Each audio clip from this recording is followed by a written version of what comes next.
다육이부터 채널에 오신 것을 환영합니다. 제 거리대입니다. 이제 6월이 시작이 됩니다. 6월이 시작이 되는데 6월 중순을 넘어가면 장마가 오기 시작합니다. 그래서 제가 장마 오기 전에 필요한 그 물품들에 관한 준비를 하고 미리 대비를 해야 되는 그 커버, 그 다음에 베란다 안쪽이면 얘네들이 다 들어가야 되니까, 물론 거리대를 사용 안 하시는 분들은 상관이 없어요. 그런데 이제 필요한 그 장마철을 대비한 그 물품들이 있습니다. 베란다 안쪽에서 저는 선반과 생장등을 준비를 할 거고, 거리대 바깥쪽에서는 커버를 준비를 할 겁니다. 이제 그리고 다육이 자체에서 이제 우리가 이제 준비를 해야 될 것들은 이제 뭐 다른 게 아니라 사실은 이제 물관리를 조금 신경을 써야 되는 때가 드디어 왔습니다. 보통 여름이라고 하면은 그 시청자님들은 기준을 7월부터 혹은 잡을 수도 있지만, 다육이 키우시는 분들은 여름이 오기 직전에 장마가 먼저 와요. 장마가 먼저 오는데 다육이가 여름보다는 사실 이 여름이 직전에 시작이 되는 이 장마 때문에 훨씬 더 많은 피해가 옵니다. 제가 그동안 다육이를 이렇게 장마철에, 그러니까 장마가 지나가고 나면 또 뭐가 오냐면 태풍이 또 와요. 그래갖고 장마가 끝난 뒤에도 장기간 비가 내리는 날들이 되게 많아요. 근데 이제 비가 오는 그 장마가 다육이들한테 이제 어떤 게 나쁘냐면 고온, 다습에다가 그 다음에 높은 습도, 그 다음에 해가 없는 게 가장 큰 문제예요. 해가 없는 게, 물론 막 비가 막 온 다음에 해가 쨍 내리쬐면 그러면 뭐 애들이 막 삶아지겠지만은, 근데 우리가 그 비를 좀 차광을 하면 해가 나는 거는 또 괜찮잖아요. 근데 이제 가장 큰 문제가 해가 너무 오랜 기간 동안 다육이가 이제 해를 못 받는 그런 기간이 있다는 게 우리나라 여름의 문제예요. 왜 여름하면 그 태양이, 햇볕이 엄청 따갑고 높은 습도에 뭐 이렇게 다습하고, 이제 그렇게, 이제 물론 여름이 그렇지만은 더 다육에게 가장 큰 문제는 해가 너무나 일조량이 많이 부족해지는 게 우리나라 장마철하고 나중에 이제 태풍, 이제 이런 것들 때문에 이제 많이 그렇더라고요. 그래서 저는 여름에 이제 그 장마철을 지나가면서 한 해는 비를 안 맞춰봤어요. 그리고 또 한 해는 비를 주구장창 맞춰봤어요. 그렇게 하고 나서 작년 장마에는 비를 안 맞추리라 다짐을 하고 커버를 사용을 해가지고 거리대를 다 커버로 씌워서 놨는데, 저는 제 경험상 장맛비는 안 맞추는 게 좋더라고요. 그래서 이제부터 물 관리를 어떻게 해야 되는지 이제 여러분께 이야기를 드리는데, 사실은 이런 물 관리 방법이 지금부터 절수하세요, 단수하세요 라고 하는 일괄적인 그런 방법들이 맞지는 않아요. 자, 보통은 6월 중순이 조금 지나면 장마가 시작이 돼요. 근데 그러면 앞으로 이제 보름이 조금 넘는 시간이 남았잖아요. 제가 생각하기에는 지금부터 날씨가 정말 좋으면 요 정도 화분이면 물을 한번 주고 나면 7일 정도면 이 화분이 바짝 말라요.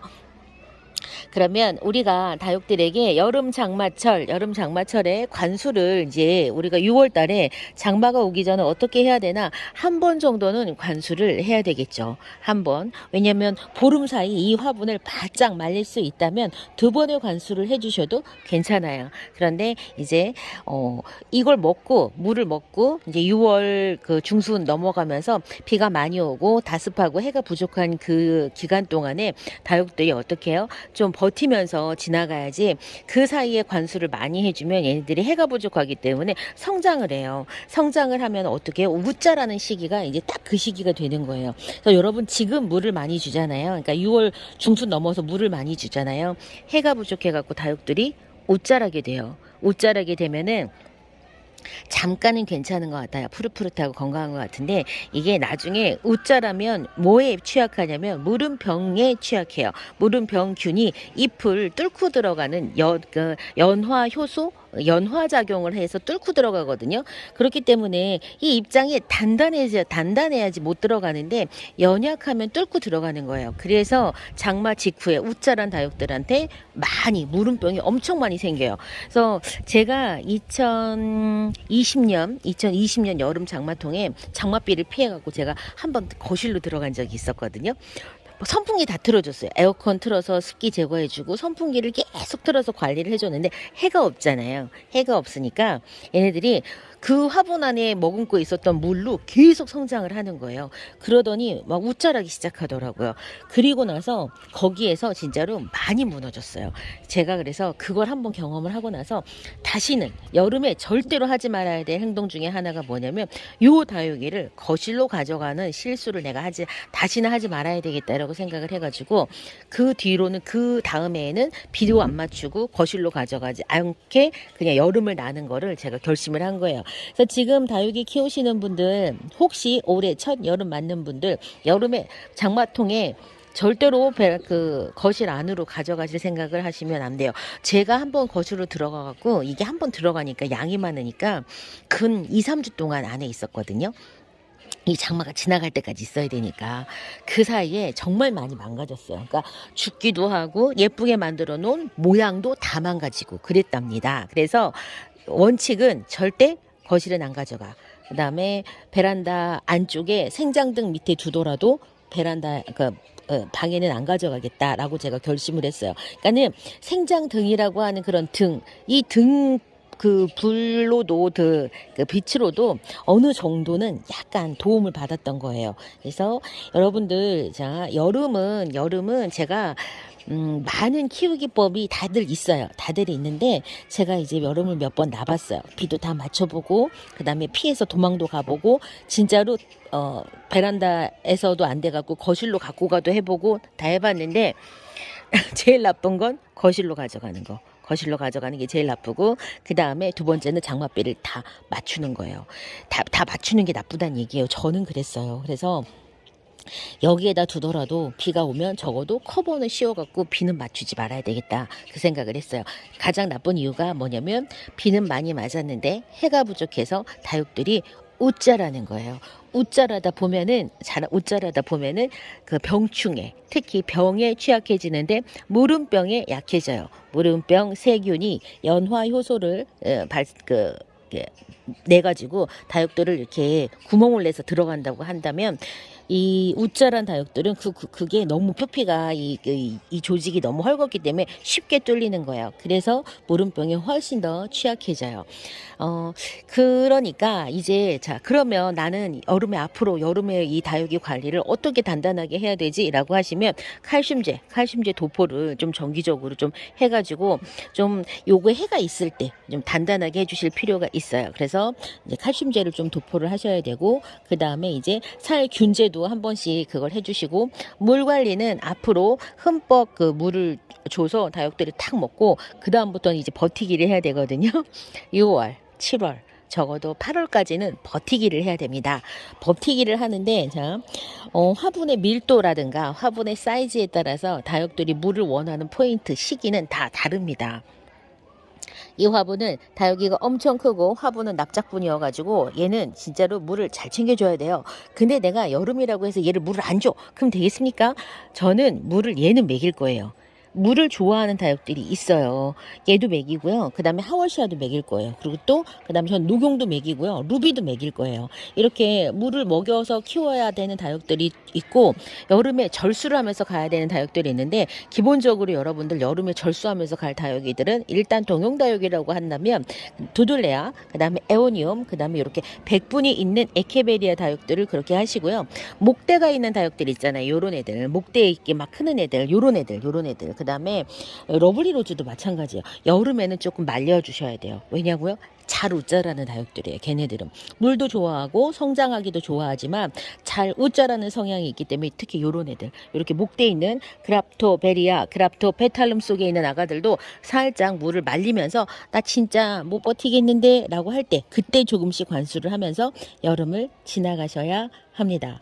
그래서 제가 이번 시간에는 이제 여러분들 하셔야 될 거는 마지막 살균. 그러니까 살균은 물론 이제 저는 여름에 장마통이 또 필요하면 할 거예요. 살균 필요하고 그 다음에 칼슘제 도포를 하는데 칼슘제 도포의 방법은 옆에다 다 하는 거예요. 앞면, 뒷면, 목대, 흙에 상면이 살짝 젖을 정도까지 그렇게 칼슘제 도포를 하시면 돼요. 그렇게 하시고 물은 이제 마지막으로 얘네들 진짜 배불리 한번 딱 먹이고 화분을 바짝 말리는 이제 그런 시간을 가져야 됩니다. 그래서 화분을 바짝 말리는 시간이 나에게 보름이 걸린다고 하면은 지금 관수를 이제 흠뻑 관수를 해주셔야 되고, 바짝 말리는 게 나는 7일이 걸린다고 하면 7일 후에 바짝 이제 말릴 수 있게 그렇게 해서 여름 시작되는 장마통 전에 화분을 바짝 말릴 수 있도록 하셔야 합니다. 자, 저는 이 장마가 수분이 많아서 혹은 뭐 기온이 높아서 저는 그런 것보다 저는 해가 없는 게 저는 되게 그렇더라고요. 차광을 하는 거랑은 또 다른 것 같았어요. 그래갖고 진짜로 작년쯤에 한 30일 연속적으로 해가 진짜 거의 하루에 2시간도 쬐이지 않는 그런 상황을 한번 닥쳐보니까 다육들이 너무 진짜 안쓰럽더라고요. 그래서 해가 부족한 게 저한테는 여름이 가장 힘든 이유가 바로 그거였어요. 되게 아이러니하죠. 여름인데 다육들에게 해가 부족해. 우리나라의 장마, 그 다음에 태풍이 그 원인이에요. 그래서 막연하게 여름이 어떤가 그전하고는 다르잖아요. 여름 하면 막 뜨거운 태양 막 이렇게 막 그렇게 상상하는데 그렇게 상상하는데 사실 막상 다육들, 그다음에 남양 베란다에서는 여름에 해가 부족한 것 때문에 그 다육들이 못 자라는 원인이 돼요. 습도가 높고 그다음에 물이 많아도 이 해가 안에 위에서 성장 호르몬을 눌러주면 다육들이 많이 성장하지는 못해요. 이제 곧게 성장을 하면서 빡빡하게 성장을 하는데 기온도 높아. 성장하는 기온도 높아. 그 다음에 또 이제 물도 많아. 성장 조건이 딱 맞춰졌는데 해가 없어. 그럼 얘네들이 어떻게 되겠어요? 엄청 흐트러지는 모습이 이제 여름에 되는 거예요. 얘네들 같은 경우에는 이제 그 흐트러지는 전조 증상이 잎이 뒤로 넘어가는 거예요. 잎이 이렇게 뒤로 넘어가면서 생장점 주변이 묘하게 이제 좀 달라지는 그런 모습을 합니다. 자, 이번에는 이제 앞으로는 여러분 우리 6월 그러니까 장마통부터 가을 직전까지는 어떻게 해요? 버티기 하는 겁니다. 버티기 하는 건데 그 버티기가 어떻게 해요? 이제 화분이 바짝 마른 상태에서 정말 쪼글쪼글하게 필요한 물이 필요한 다육들에게 관수를 하면서 그렇게 가을 전까지는 버티기를 하는데, 가을 직전, 가을을 준비하는 관수를 할 때 뭐 그때 또 다시 이야기를 드리겠지만은 지금부터는 이제 버티기 준비를 해야 되는구나 라고 생각을 하시면 되겠습니다. 그러려고 하면 사실 체력을 보강을 해야 되고, 지금 마지막 뭐가 됐든 영양제 같은 경우에는 영양제의 효과가 지속적으로 뭐 지금부터는 한 달이다 그러면 사실 위험해요. 그래서 영양제는 여름 직전에는 하지 않아요. 왜냐면 햇볕이 부족하고 물도 많고 습기도 많은데 영양제 주면 어떻게 되겠어요? 얘네들 완전 진짜로 후루룩 퍼져버리겠죠. 그러니까는 영양제는 봄철에 다 화분 안에서 그 영양을 다 소진할 정도로 봄철에 시비를 해주셔야 되는 거고, 지금부터는 영양제는 좀 조심하셔서 영양제의 효과가 뭐 보름밖에 안 가. 그러면은 한 번쯤은 하셔도 돼요. 열흘밖에 안 가. 그럼 한 번쯤은 하셔도 되는데 보통 이제 액비 정도는 괜찮겠죠. 액비 정도는. 그런데 되도록이면 하지 않기를. 기온이 높아지고 화분 안이 삶아지는 온도가 되는데 거기 영양제까지 들어간다. 그러면은 이제 부패가 일어날 수가 있어요. 그러니까는 영양제는 앞으로 사용을 조심하시되, 칼슘제는 한번 도포를 하셔갖고 여름에 이제 뜨거운 그다음에 이제 이 물음병을 좀 예방할 수 있게끔 준비를 하시면 되겠습니다. 저도 이제 그래서 칼슘제 도포하고 그다음에 살균제를 마지막으로 도포를 할 예정입니다. 이번 시간 6월이 시작되었는데 준비할 거 장마 준비를 하셔야 합니다. 이제 체력을 진짜 확 끌어올려가지고 마지막 그 보름 기간 동안 체력을 확 끌어올려갖고 이제 장마 기간 동안 버티게 할 수 있는 체력을 만들어 주셔야 하겠습니다. 저는 이번 시간 거리대 이야기 여기에서 마치고요. 다음 시간 다시 찾아뵙겠습니다. 그럼 안녕히 계세요.